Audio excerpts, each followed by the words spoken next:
Media நண்பர்களுக்கு என்னோட வணக்கத்தை தெரிவிச்சுக்கிறேன். இப்போது என்றென்றும் புன்னகை படம் ரிலீஸ் ஆக போகுது. கிட்டத்தட்ட ஒரு 10 monthsக்கு அப்புறம் என்னோடய படம் ரிலீஸ் ஆகுது. ஒரு நல்ல ஒரு ஃபிலிமாக எடுத்திருக்கிறோம். ஒரு ஜனரஞ்சகமான ஒரு படம், ஃபேமிலி ஆடியன்ஸ்க்கும் அதே மாதிரி யூத் ஆடியன்ஸ்க்கும் எல்லாருக்கும் பிடிக்கிற மாதிரி ஒரு படமாக இருக்கும். சாங்ஸ் ரொம்ப நல்லா வந்திருக்கு இந்த படத்தில். விஷுவலாகவும் நான் நேற்று தான் லவ்விங் ஸ்டுடியோவில் படம் என்னோடய சாங்ஸ் எல்லாத்தையும் பார்த்தேன். ரொம்ப பியூட்டிஃபுல்லாக வந்திருக்கு. இந்த படத்தில் என்னோடய ஃபேவரட் சாங் வந்து என்னை சாய்த்தாலே, அப்புறம் என்னத்தை சொல்ல, அப்புறம் மானெங்கும் என்ன. ஆக்சுவலி சொல்ல போனால் எல்லா சாங்ஸும் ரொம்ப விஷுவலுக்கு அப்புறம் இன்னும் என்ஹான்ஸ் ஆகுது. ஸோ எல்லா சாங்ஸும் பிடிக்க ஆரம்பிச்சிடுச்சு. ஸோ டைரக்டர் ரொம்ப அழகாக அந்த சாங்ஸையும் சரி, படங்களில் இருக்கிற அந்த கெமிஸ்ட்ரி, பயாலஜி எல்லாத்தையும் ரொம்ப அழகாக பண்ணியிருக்காரு. ஒரு டைரக்டருக்கு வந்து ஒரு பெரிய சேலஞ்சே என்னென்னா எல்லா விஷயங்களும் ஒரே படத்தில் கொண்டு வரணும், அதுவும் பேலன்ஸ்டாக கொண்டு வரணும். ஸோ அந்த அந்த பேலன்ஸ்டான ஒரு விஷயத்தை வந்து ரொம்ப அழகாக பண்ணியிருக்காரு. ஏன்னா இந்த படத்தில் ஃப்ரெண்ட்ஷிப்புங்கிற ஒரு விஷயம் இருக்குது. இப்போது ஃப்ரெண்ட்ஷிப் வந்து ரொம்ப இன்னும் இருக்குது. ஏன்னா ஃப்ரெண்ட்ஸ் தான் எல்லோரும் சேர்ந்து படங்கள் பார்க்கவும் வராங்க. ஸோ அதனால் அதை கலாய்ச்சிக்கிட்டு படம் சூப்பராக இருக்குடா, படம் மொக்கையாக இருக்குது அப்படின்னு சொல்லிட்டு ஜாலியாக இருக்கிற மாதிரி, அந்த மாதிரி பசங்களுக்கு பிடிக்கிற மாதிரி ஒரு படமாக இருக்கும். அதே மாதிரி ஃபேமிலி ஆடியன்ஸ்க்கும் ரொம்ப பிடிக்கிற மாதிரி ஒரு படமாக இருக்கும். ஏன்னா எனக்கும் ஒரு அப்பாவுக்கும் இருக்கிற ஒரு பியூட்டிஃபுல்லான ஒரு சென்டிமெண்ட்ஸ் அண்ட் அதாவது வேல்யூ டுவர்ட்ஸ் பேரண்ட்ஸுங்கிற ஒரு விஷயம் ஒன்று ரொம்ப படத்தில் ரொம்ப தெரியுது. அண்ட் லைஃப் சம்மந்தப்பட்ட நிறைய விஷயங்கள் இந்த படத்தில் இருக்குது. அண்ட் ரொம்ப திணிக்கல, ரொம்ப செட்டிலாக சொல்லியிருக்கோம். புரியறவங்களுக்கு புரியும், அந்த மாதிரி இருக்கக்கூடிய ஒரு நல்ல ஒரு இதாக இருக்கும். அண்ட் அதே மாதிரி இந்த படத்தில் ரொமான்ஸ் ரொம்ப நல்லா வந்திருக்கு. அப்புறம் அந்த கிளாமர் சைட் எல்லாமே ரொம்ப அழகாக பேலன்ஸ் பண்ணியிருக்காரு இந்த படத்தோட டைரக்டர். அண்ட் இந்த படத்தில் ஃபைட் இல்லை. ஸோ இந்த படமே ஒரு ஃபைட்டு மாதிரி. ஸோ அதனால் இந்த ஹோல் சீக்வன்ஸ் எல்லாமே ரொம்ப பியூட்டிஃபுல்லாக அமைஞ்சிருக்கு, நல்லாவும் இருக்குது. எனக்கு ஆஸ் அன் ஆக்டர் ஒரு நல்ல ஒரு படம் கொடுத்துருக்கோம் அப்படிங்கிற ஒரு நல்ல ஒரு சந்தோஷம் இருக்குது. ஸோ நிச்சயமாக ஆடியன்ஸ்க்கு வந்து ஒரு மினிமம் கேரண்டியாக இருக்கிற ஒரு படமாக இருக்கும். ஏன்னா சில ஃபிலிம்ஸ்லாம் இப்போது சொல்ல போனோம்னா இந்த படம்லாம் கொஞ்சம் எக்ஸ்பெரிமெண்ட் பண்ணியிருந்தோம். இப்போ முகமுடி, நீதான் என் பொண்ணு வசந்தம், டேவிட், இந்த மாதிரி படங்கள்லாம் கொஞ்சம் ரொம்ப எக்ஸ்பெரிமெண்டலாக பண்ணியிருந்தோம். அதே மாதிரி இந்த படமும் சரி, ஒரு ஐ வுடன்ட் சே தட் இது வந்து ரன் ஆஃப் த மில் மாதிரி ஒரு ஃபிலிம் இதாக எடுக்கல. திரும்ப இதுவும் ஒரு எக்ஸ்பெரிமெண்ட்டாக எடுக்கணும் அப்படிங்கிற மாதிரி தான் ஒரு மைண்ட் செட்டில் இருந்தோம். பட் அந்த எக்ஸ்பெரிமெண்ட்டும் ரொம்ப அழகாக ஒர்க் அவுட் ஆயிருக்கு. அதே மாதிரி இப்போ இருக்கிற மக்கள் படம் எப்படி ரசிக்கிறாங்க, அவங்க பார்க்குறாங்க, இப்போ இருக்கிற அவங்களோட மைண்ட் செட்டுக்கு ஏற்ற மாதிரி இருக்கிற ஒரு பர்ஃபெக்டான ஒரு ஃபிலிம். சிம்பிளாக சொல்ல போனோம்னா ஒரு நல்ல ஒரு ஹை குவாலிட்டி, நல்ல ஒரு ஹிந்தி படத்தில் இருக்கிற ஒரு விஷுவல்ஸ், ஒரு தமிழ் டயலாக்ஸில் நம்மளுக்கு புரிகிற மாதிரி நம்மளோட எமோஷன்ஸ்க்கு பேசுகிற ஒரு நல்ல ஒரு விஷுவலாக இருக்கிற ஒரு படமாக இருக்கும். எல்லாரோட மனசுலையும் போய் இந்த படம் வந்து பெனிட்ரேட் ஆகும். ஏன்னா அவ்வளோ அழகான மொமெண்ட்ஸ் இருக்குது. இந்த படத்தில் வினய் நடிச்சிருக்காரு. வினய் ரொம்ப பியூட்டிஃபுல்லாக பண்ணியிருக்காரு. அவரோட படங்கள்லே இப்போ உன்னாலேல பார்த்த ஒரு ஃப்ரெஷ்னஸ் வினய்க்கு எப்படி இருந்ததோ அந்த ஃப்ரெஷ்னஸ் இந்த படத்தில் இருக்கும். சந்தானம் சாதாரணமாக ஹீரோ தான் கலாய்ச்சிட்டு இருப்பாரு, இல்லை கூட இருக்கிற ஹீரோயின் ஏதாவது கலாய்ச்சிட்டு இருப்பாரு. ஸோ அந்த மாதிரி இருக்கக்கூடிய அவர் எப்பயுமே இந்த கவுண்டர் அடிக்கிறது அந்த மாதிரி இருக்கக்கூடிய ஒரு சந்தானத்தை தான் நம்ம இவ்வளோ படங்கள்லையும் பார்த்துருக்குறோம். சிவா மனசுல சக்தியிலேருந்து சிங்கம், புலி, என்னோட படங்களில் நான் சொல்கிறேன். நிறைய நரேஷ் படங்கள் எல்லாமே பார்த்துட்டு இந்த மாதிரி கமெண்ட் அடிக்கிற ஒரு சந்தானமாக தான் பார்த்துருக்கோம். ஏன்னா அதில் தான் அவர் ரொம்ப பேர் போனவர். பட் இந்த படத்தில் டைரக்டர் ரொம்ப அழகாக ஒரு ஸ்லாப்ஸ்டிக் காமெடி பண்ணியிருக்காரு. ஸோ ஒரு காமெடியும் அவருக்கு பிடிச்ச மாதிரி, அதாவது சந்தானத்துக்கோட ஆர்க்கில் இருக்கிற நிறைய விஷயங்கள் அதுவும் பண்ணியிருக்காரு. ஸோ ஒரு சென்டிமெண்ட்டும் ஒர்க் அவுட் ஆயிருக்கு. ஏன்னா ஒரு ஃப்ரெண்டாக இருந்து சீரியஸான ஒரு விஷயத்த சொல்லும் போது அது சிரிப்பும் வந்துடக்கூடாது. ஸோ அதனால அது கரெக்டான ஒரு ஆக்டர் வந்து ஒரு நல்ல ஒரு நடிகராக இங்கே இருந்திருக்காரு, ஒரு நல்ல ஒரு கேரக்டர் ஆர்டிஸ்டாகவும் இருக்காரு, நல்ல ஒரு ஹீரோ மெட்டீரியலாகவும் இருக்காரு இந்த படத்தில். அதே மாதிரி ஒரு நல்ல ஒரு அந்த காமெடியும் அவரோட ஃபோட்டோ ரொம்ப அழகாக பண்ணியிருக்காரு. ஸோ ஆஸ் அ ஃபிலிம் எல்லாமே பியூட்டிஃபுல்லாக வந்திருக்கு.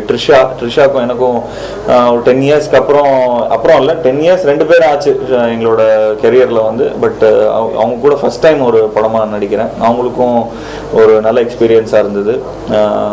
எல்லாமே அவங்க அப்பப்போ சொல்லுவாங்க, இங்கே நடக்கிற சீன்ஸ் எல்லாமே பார்த்துட்டிங்கன்னா ரொம்ப மொமெண்ட்ரியாக இருக்குது, ஒரு எல்லாமே ரியல் டைமாக இருக்குது. நான் என்னோட லைஃப்பில் நான் திடீர்னு இந்த மாதிரி நான் ஃபேஸ் பண்ணேன்னா அந்த மாதிரி இருக்கிற ஒரு ரியல் டைமாக இருக்கிற ஒரு விஷயமா இருக்குது. எல்லாமே ஒரு மாதிரி ரிக்டாக இல்லை, இங்கேருந்து நீங்கள் வாங்க இங்கேருந்து நீங்கள் போங்க அந்த மாதிரி ஒரு டைரக்டர் பேஸ்டு ஒரு அந்த மாதிரிலாம் இல்லாமல் நேச்சுரலாக ரொம்ப அழகாக அமைஞ்சிருக்கு. அந்த மாதிரி இருக்கக்கூடிய ஒரு நல்ல ஒரு படமாக இருந்தது. ஆண்ட்ரியா ரொம்ப பியூட்டிஃபுல்லாக அவங்க டான்ஸ் அதெல்லாம் ரொம்ப கான்ஷியஸாகவே இருந்தாங்க. ஆனால் அந்த மாதிரி ஒரு கடல் நாந்தாங்கிற ஒரு சாங் வரும், அதிலலாம் ரொம்ப நல்லா பியூட்டிஃபுல்லாக பண்ணியிருக்கிறாங்க. அண்ட் அதே மாதிரி ஹெலிகாப்டர் சாப்பர்லாம் போய்லாம் ஷூட்லாம் பண்ணியிருக்கிறோம். ஸோ அதெல்லாம் அந்த ரிஸ்கான ரொமான்ஸ் சீன்லாம் டேரக்டர் தான் வந்து டைரக்ட் பண்ணி இந்த மாதிரிலாம் சீக்வன்ஸ்லாம் அவர் தான் பிளான் பண்ணார். சாங்ஸ் எல்லாமே ரொம்ப பியூட்டிஃபுல்லாக வந்திருக்கு படத்தில். ஹாரிஸ் சார் ரொம்ப எஃபர்ட் எடுத்து பண்ணியிருக்காரு. இந்த படத்தில் வந்து அவர் ஆர்ஆர் பண்ணும்போது அவ்வளோ விழுந்து விழுந்து சிரித்து இந்த இதை பண்ணியிருக்காரு.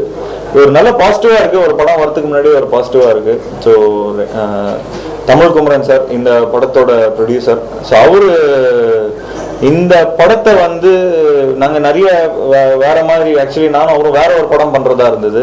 பட் அந்த படம் ஒரு ஸ்டேஜுக்கு மேலே ஒர்க் அவுட் ஆகாமல் போயிடுச்சு. அதுக்கப்புறம் வேற டைரக்டர்ஸ் கொஞ்சம் மாசான படம் பண்ணுவோம், இப்படி பண்ணுவோம் அப்படி பண்ணுவோம் அப்படி தான் இவர்கிட்ட சஜஸ்ட் பண்ணிட்டு இருந்தேன். பட் இவர் தமிழ் குமரன் சார் பார்த்துட்டிங்கன்னா என்டையர்லி நான் ஒரு விஷுவல் பண்ணி வச்சுருந்தேன். ஸோ இந்த மாதிரி ஒரு ப்ரொடியூசருக்கு நம்ம ஒரு மாசான ஒரு ஃபிலிம் பண்ணுவோம் அப்படிங்கிற மாதிரி தான் நான் இது பண்ணியிருந்தேன். பட் அவர் வந்து என்டையர்லி டோட்டலாக ஒரு யூத்தான ஒரு எல்லாருக்கும் ஒரு குவாலிட்டி ஒரு சினிமாவை ரசித்து ஒரு படம் எடுக்க வருவாங்க பார்த்தீங்களா. ஸோ அந்த மாதிரி ஒரு அவ்வளோ பேஷனேட்டாக வந்து இந்த இது பண்ணார்.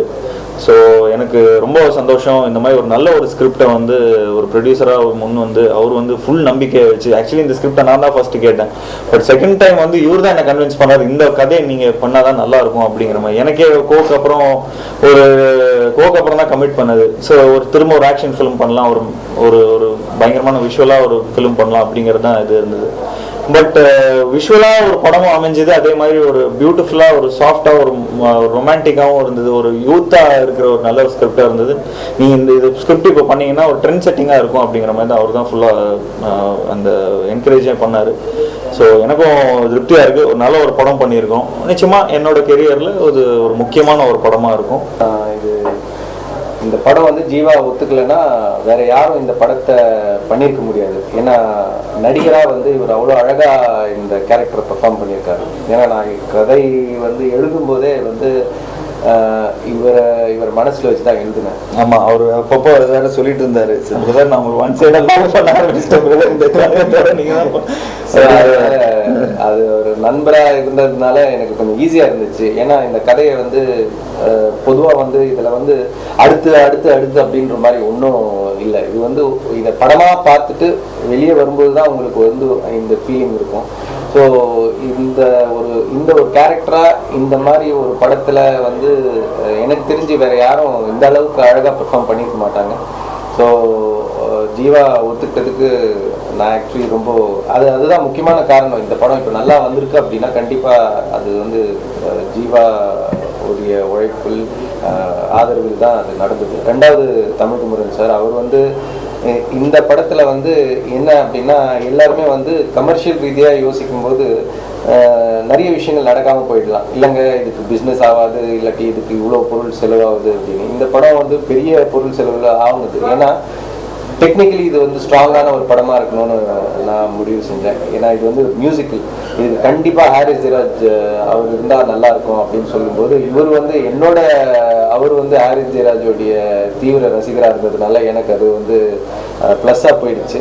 ஸோ நாங்கள் போய் ஹாரிஸ் ஜெயராஜ் கிட்ட போகும்போது அவர் வந்து மிகப்பெரிய இயக்குநர்களோட தான் வேலை செஞ்சுட்டு இருந்திருக்கிறார் இது வரைக்கும். பட் இந்த கதையை நான் சொல்லும்போது இம்மீடியட்டாக ஒத்துக்கிட்டு பண்ணலாம், நான் வரேன் அப்படின்னு சொல்லும்போது இந்த கதை வந்து இந்த மாதிரி இருந்தாதான் இந்த கதையா இருக்க முடியும். அந்த ஒரு விஷயத்தினால வந்து இந்த கதைக்கு வந்து அவ்வளோ செலவு பண்ணி, ஏன்னா இதில் நிறைய ஆர்டிஸ்ட்டுங்க ஜீவாவை தவிர்த்து வினய், சந்தானம், ஆண்ட்ரியா, ட்ரிஷா, ஜெகன், நாசர், அப்புறம் டெக்னீஷியன்ஸ் பார்த்தா கார்த்திக்.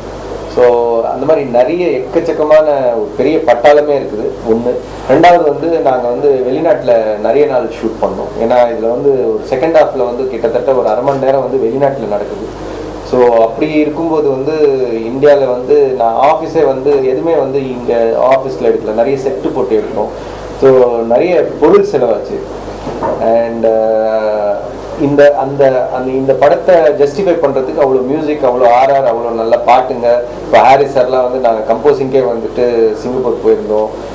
அந்த மாதிரி நிறைய டைம் எடுத்தது. ஆனாலும் எண்ட் ப்ராடக்டாக வந்து எனக்கு திருப்தியாக இருக்குது. அதுதான் இப்போது முக்கியமான ஒரு விஷயம். எந்த இடத்துலையும் குறைச்சல் இல்லாமல் ரொம்ப அழகாக இந்த படத்தை வந்து எல்லாரோட கோஆப்ரேஷன், அது ப்ரொடியூசராக இருக்கட்டும், ஆக்டர்ஸாக இருக்கட்டும், சந்தானமாக இருக்கட்டும். ஏன்னா சந்தானம் வந்து என்னுடைய நெருங்கிய நண்பர். அவர் வந்து இந்த படத்தை உருவாக்குனதுக்கு அவரும் ஒரு முக்கியமான ஒரு இதுன்னு சொல்லலாம். ஏன்னா அவர் வந்து தமிழ் சாருக்கும் சந்தானம் நல்லா தெரியும். இந்த படம் வந்து இந்த மாதிரி ஒரு படம் பண்ணுறேன் அப்படின்னா சந்தானம் வந்து அவருடைய டேட்டு என்னதான் பிஸியாக இருந்தாலும் அவருடைய டேட்டு கொடுத்து, அதை தாண்டி அவருடைய நடிப்புலேருந்து கொஞ்சம் வித்தியாசமாக இருக்கும் இந்த படத்தில். ஏன்னா சந்தானம் வந்து ஒரு காமெடியனாக இல்லாமல் 3 ஃப்ரெண்டில் ஒரு ஃப்ரெண்டாக இருக்கணும், மக்களுக்கு வந்து கதையை மிஸ் பண்ணிடக்கூடாது, அந்த 3 ஃப்ரெண்டில் ஒரு நண்பராக சந்தானம் தெரியணும் அப்படின்றதுக்காக நிறைய விஷயங்கள் பண்ணியிருக்கு. ஸோ அதெல்லாம் ஒர்க் அவுட் ஆகிடுச்சின்னு நினைக்கும் போது சந்தோஷமாக இருக்குது. ஸோ இந்த படத்தை வந்து 20ஆம் தேதி ரிலீஸ் ஆகுது. அதுக்கு முன்னாடி பார்த்த உதயநிதி ஸ்டாலின் அவர்கள், அதுக்கப்புறம் அவங்க ஆஃபீஸ்லேருந்து பார்த்தவங்களாம் சந்தோஷமாக, அவங்களாம் திருப்தியாக இருக்காங்க, நல்லா வந்திருக்குன்னு சொன்னாங்க. அது எனக்கு ரொம்ப திருப்தியாக இருக்குது. இது என்னுடைய முதல் படம். என்னதான் ஒரு தயாரிப்பாளர் எவ்வளோதான் செலவு பண்ணி இது பண்ணியிருந்தாலும் ஒரு இயக்குனருடைய ஒத்துழைப்பு இல்லாமல் இந்த படத்தை பண்ணியிருக்க முடியாது. அவ்வளோ இது பண்ணார், அவ்வளோ ரிஸ்க் எடுத்து அவர் கூட வந்து எல்லா வேலையுமே பண்ணார் இயக்குனர். அவர் படம் மாதிரி சொல்லிட்டு ஒரு இயக்குனராக மட்டும் இல்லாமல் ரொம்ப ஒத்துழைப்பு கொடுத்து ரொம்ப இது பண்ணார். அதேமாதிரி நம்ம ஜீவாவை பற்றி சொல்லவே தேவையில்லை. அவர் அவ்வளோ ஆர்டர் பண்ணி ரொம்ப சிறப்பு. இப்படி ஒரு நடிகர் நான் பார்த்ததே கிடையாது. இது மாதிரி சினி ஃபீல்டில் இது பண்ணி எல்லா இதுவும் பண்ணி அவர் பார்த்து எடுத்துக்கிட்டு ஒரு மெனக்கெட்டு இப்படி வரணும் அப்படி ஒரு சொல்லி. அதேமாதிரி வினய், சந்தானம் இந்த படத்தை வந்தது ஒரு முக்கியமான காரணம். இந்த முதல் படம் தயாரித்து ரொம்ப பெருமையாக இருக்குது. எல்லாம் படம் பார்த்துட்டோம், எனக்கு ரொம்ப திருப்தியாக இருக்குது. என்னுடைய முதல் தயாரிப்பில் இப்படி ஒரு படம் வருது, எனக்கு ரொம்ப பெருமையாக இருக்குது. இதில் ஒத்துழைச்ச அனைவருக்கும் நன்றி தெரிவிச்சு.